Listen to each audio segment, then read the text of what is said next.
À environ 1h30 d'Abidjan, le carrefour Nzianois, un carrefour lucratif. L'endroit grouille de monde, l'escale est presque obligatoire pour tous les voyageurs. Le lieu de faire de bonnes affaires. On s'est arrêté pour que les bailleurs se mettent en l'aise. Il faut le petit achat, il y en a qu'on soit, il y en a qui vont aller se mettre en l'aise. Il finit de faire ça, puis on continue sur la route en même temps. Ça nous arrange puisqu'on est là un peu pour acheter tout ce qui est vivrier, un peu pour avoir notre forme. Bon, tout à l'heure, j'ai acheté un peu le poisson. J'ai acheté Gombo. Je vais à Abidjan. Je vais pour les achats de chaussures. Des vivres, du gibier, du charbon et aussi de la nourriture prête à être consommée. Ici, l'hygiène n'a pas vraiment sa place. Le plus important, c'est de se mettre quelque chose sous la dent. Car le chemin s'annonce parfois bien long. Je viens de quitter à Saint-Foy.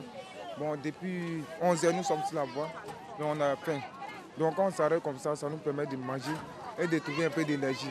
J'ai payé pain, soja, bon c'était bon. Nous, quand il passe en cas de faim, un homme qui a faim n'est pas libre. Donc quand on paye, c'est bon, pas bon, mais l'essentiel, c'est on veut faire rentrer quelque chose dans le ventre. Commerçants et commerçantes s'empressent donc, dès l'arrivée des cars de transport et autres véhicules personnels, de proposer leurs marchandises.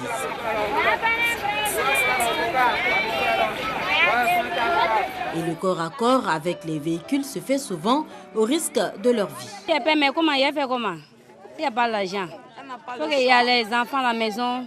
Il faut qu'on grouille un peu avant d'aller faire manger les enfants. Donc c'est forcé qu'on doit grouiller un peu. Marie est devenu payant. Tu cours à la gare, tu le nourris.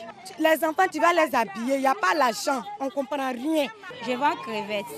Mais dans 2 jours là, ça ne marche pas. Quand les gens passent et puis on fait, on dit c'est cher alors que ce n'est pas de nos fautes. On va banabla, ça ne marche pas maintenant. Avant, on pouvait vendre 5 000, 6 000.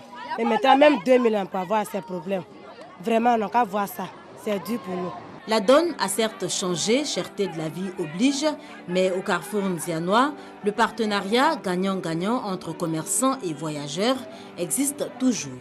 Un partenariat qui, quelquefois, peut virer au drame.